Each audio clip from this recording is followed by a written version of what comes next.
ಸೋಲಕ್ಕೆ ನಾನು ಎದುರಲ್ಲ ಕಾಮತ್, ಆದರೆ ಸೋಲನ್ನೇ ಅಭ್ಯಾಸ ಮಾಡ್ಕೊಳ್ಳೋದು ನನ್ನಿಂದ ಸಾಧ್ಯ ಇಲ್ಲ. ಇದರಲ್ಲಿ ಸೋಲೋ ಪ್ರಶ್ನೆ ಇಲ್ಲ ನಾಯಕ್. ಒಂದು ಹೆಣ್ಣು ಕಾಮತ್ ಕೋಟೆಗೆ ಲಗ್ಗೆ ಹಾಕಿ ಅಲ್ಲಿ ರಹಸ್ಯಗಳನ್ನು ತಿಳ್ಕೊಳ್ಳೋದು ಬಹಳ ದೂರನೇ ಉಳಿತು. It's impossible. ನಿಮ್ಮ ಕಂಪ್ನಿ ಕೆಲಸಗಾರರಿಗೆ ನಮ್ಮ ಕಂಪ್ನಿನಲ್ಲಿ ನಿಮ್ಮ ಮಾಲ್ಗಳು ತಯಾರಾಗತ್ತೆ ಅಂತ ಗೊತ್ತಾಗೋದಕ್ಕಿಂತ ಮುಂಚೆನೆ ಅಲ್ಲಿರೋ ಆರ್ಡರ್ಸ್ ಎಲ್ಲ ಚೇಂಜ್ ಆಗಿರುತ್ತೆ. ಅದ್ರ ಬದಲು ಬೇರೆ ಆರ್ಡರ್ಸ್ ಇರುತ್ತೆ. ಅದ್ಯಾವ್ದು ಗೊತ್ತಾ? ನಿಮ್ಮ ಕಂಪ್ನಿಲಿ ತಯಾರಾಗದೇ ಇರೋಂಥ ನಮ್ಮ ಬಿಸ್ನೆಸ್ ರಹಸ್ಯಗಳನ್ನೆಲ್ಲ ತಿಳ್ಕೊಂಡು ನಂಬೂಡಕ್ಕೆ ಕೊಡಿ ಹಾಕೋದು ಉದ್ರೇನು?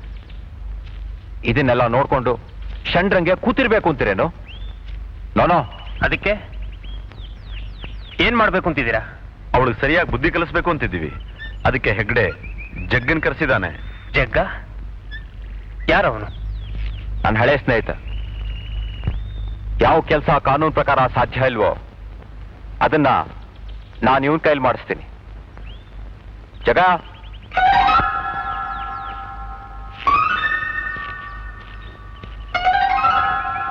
ಬಾ ಕೂತ್ಕೋ.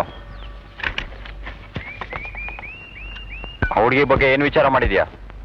ನೀವೊಂದ್ಸಾರಿ ಕಣ್ಮೆಟಿಕ್ ಸರ್, ಒಂದು ಆಕ್ಸಿಡೆಂಟ್ಲಿ ಅವಳ ಕತೆ. ನೋನು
ದಯವಿಟ್ಟು ನನ್ನೇನು ಕೇಳಬೇಡಿ.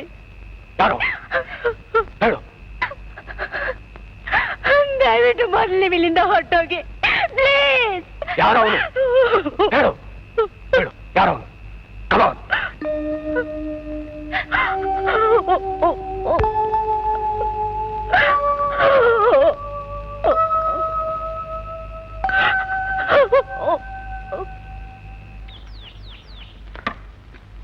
ಇಲ್ಲಿಗೆ ಯಾಕೆ ಬಂದೆ? ನಾನು ನಿಮ್ಮನ್ನ ತುಂಬಾ ಅರ್ಜೆಂಟಾಗಿ ನೋಡ್ಬೇಕಾಗಿತ್ತು. ನಾಳೆ ನೀವು ಡೆಲ್ಲಿಗೆ ಹೋಗೋ ವಿಚಾರ ಗೊತ್ತಾಯ್ತು, ಅದಕ್ಕೆ ಇಲ್ಲಿಗೆ ಬಂದೆ. ನಾನು ಇಲ್ಲಿರೋದು ನಿನ್ಗೆ ಹೇಗೆ ಗೊತ್ತಾಯ್ತು? ನಿಮ್ಮನ್ನು ಹುಡ್ಕೊಂಡು ನಿಮ್ಮ ಮನೆಗೆ ಹೋಗಿದ್ದೆ. ನೀವು ಇಲ್ಲಿರೋ ವಿಚಾರ ಗೊತ್ತಾಯ್ತು. ನನ್ನ ಡಿಸ್ಮಿಸ್ ಮಾಡಿರೋ ಈ ಆರ್ಡರ್ನ ನಿಮ್ ಮ್ಯಾನೇಜರು ನನ್ನ ಕೈ ಕೊಟ್ರು. ಇದರಲ್ಲಿ ನಾನೊಬ್ಳು ಬೇಜವಾಬ್ದಾರಿ ನಾಲಾಯಕ್ ಹುಡುಗಿ ಅಂತ ಸುಳ್ಳು ಆರೋಪಗಳೆಲ್ಲ ಹೊರಿಸಿದಿರಿ. ಇದನ್ನ ಒಪ್ಕೊಳ್ಳಕ್ಕೆ ನಾನ್ ತಯಾರಿಲ್ಲ. ಈ ಡಿಸ್ಮಿಸ್ ಆರ್ಡರ್ನ ವಾಪಸ್